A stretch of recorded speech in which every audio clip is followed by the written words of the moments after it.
Have you ever struggled to come up with unique and cool map ideas for your next D&D adventure or book? Well, look no further, I've got a fun trick for you. My name is Pam and welcome to my craft dungeon.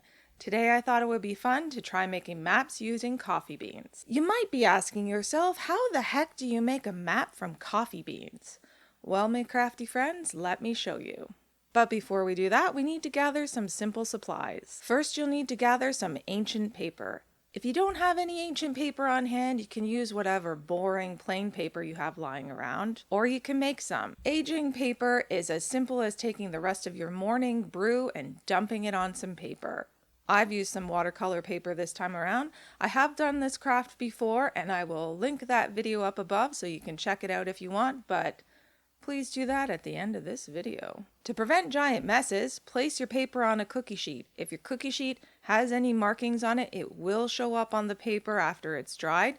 So if it does have markings, just put some parchment paper or something down underneath the paper that you'll be staining. Then it's super helpful to use a sponge to not only spread the coffee all over the paper, but to mop up any inevitable messes you make whilst doing this craft. Once you spread your coffee over both sides of the paper, you're going to turn your oven to 200 degrees and pop the cookie sheet and paper into the oven for 4 to 5 minutes.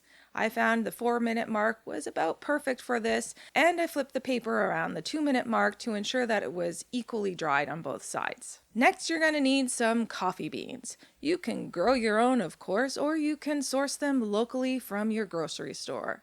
I bought Tim Hortons coffee beans because I'm authentically Canadian, or don't want to spend any money purchasing coffee beans, which I can appreciate. You could use some rice or any other kind of dried bean. I would avoid the wet ones. Now, I should mention that the beans that you need for the next part are not the same beans that you use to stain your paper. So if you did need to purchase coffee beans anyways to stain your paper with, just use the unground ones for the next part. You can also dye your paper with tea if you have that. Now comes the fun part. Place your beans into an aesthetically pleasing bowl. Just kidding. Although it does help set the mood, and it is easier to pour the beans out onto your paper because you will have a equally measured part and you're not going to be dumping the whole bag out. Now turn on some medieval studying music or tavern music if you prefer to set the mood. But seriously, do get comfy. I found this craft to be very relaxing for my overworked brain cells. Now all you're going to do is dump your beans out onto your paper.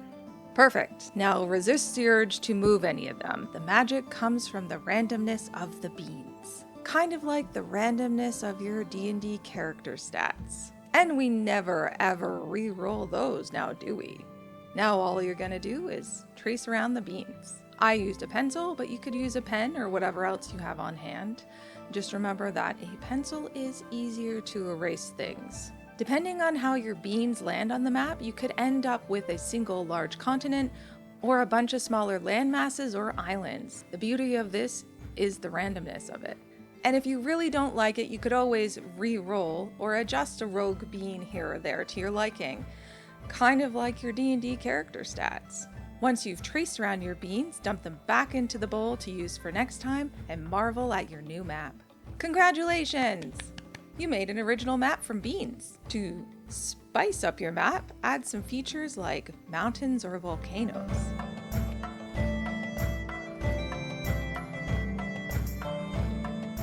Maybe some trees or hills. Perhaps a monster or some ruins.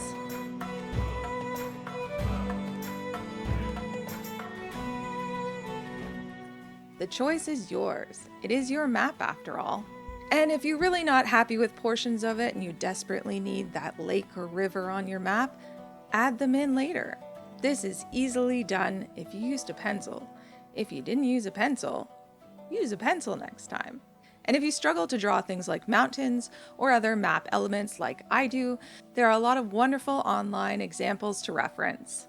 Once you're happy with your design, you can go over your pencil marks with a black pen or a marker to make it a little bit more permanent. This craft would be fun to use as a prop for your next D&D campaign or to help you plan your next story or novel. I will be turning these maps into scrolls, so if you haven't already, hit that subscribe button so you don't miss our next crafting adventure. And if you want to learn more about aging paper without waiting hundreds of years, watch this video next. My name is Pam, and this is Total Pamarchy, the craft channel with a little anarchy. Until next time, bye!